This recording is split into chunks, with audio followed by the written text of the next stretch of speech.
Hello दोस्तों, welcome to my channel lassi story. यह कहानी है शिव का प्यार।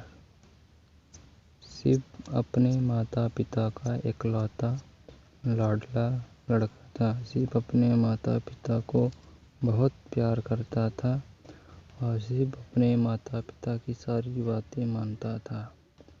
और शिव 12वीं कक्षा अच्छे अंकों में पास कर लेता है।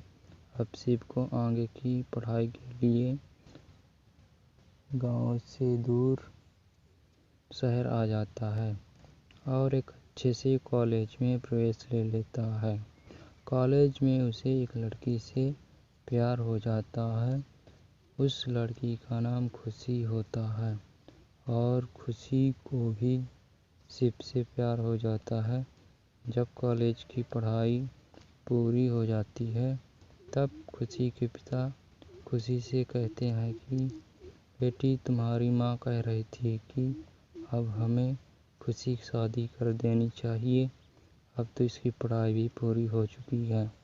तब खुशी बताती है कि पिताजी, मैं एक लड़के से प्यार करती हूँ और वह भी मुझसे बहुत प्यार करता है।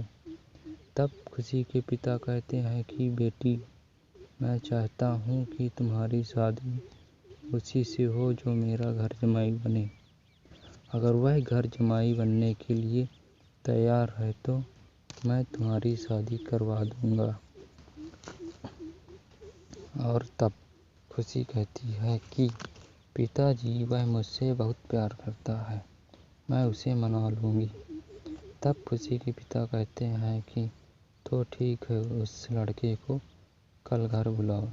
दूसरे दिन शिव खुशी के कहने पर घर आ जाता है।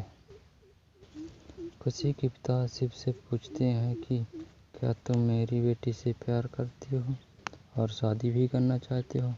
शिव सिर हिलाते हुए बोला, हाँ। खुशी के पिता कहते हैं कि मैं अपनी बेटी की शादी उसी से करूँगा जो मेरे घर में घर जमाई बन के रहेगा।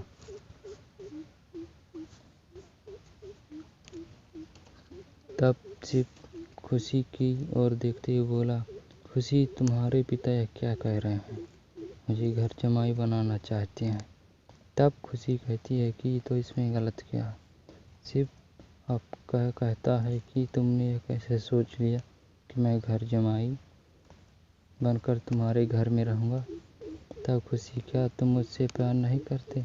और तब शिव कहता है कि मैं जितना प्यार तुमसे करता हूँ ना, उससे कहीं ज़्यादा मैं अपने माता पिता से करता हूँ और मैं किसी के लिए अपने माता पिता से दूर नहीं रह सकता। उन्होंने मुझे पाल पोस के बड़ा किया और पढ़ाया लिखाया। उन्होंने मेरी अब तक बहुत सेवा की है। अब मैं उन्हें संसार की सारी खुशियाँ देना चाहता हूँ। यह कहकर शिव गाँव वापस लौट जाता है और सारी बातें अपने माता पिता को बताता है। अब उस बात को भुला दो। या उनके माता पिता कहते हैं, हम तुम्हारी शादी गांव की किसी एक अच्छी लड़की से करवा देंगे। अब तुम जाकर आराम कर लो। और शिव अपने कमरे में चला जाता है।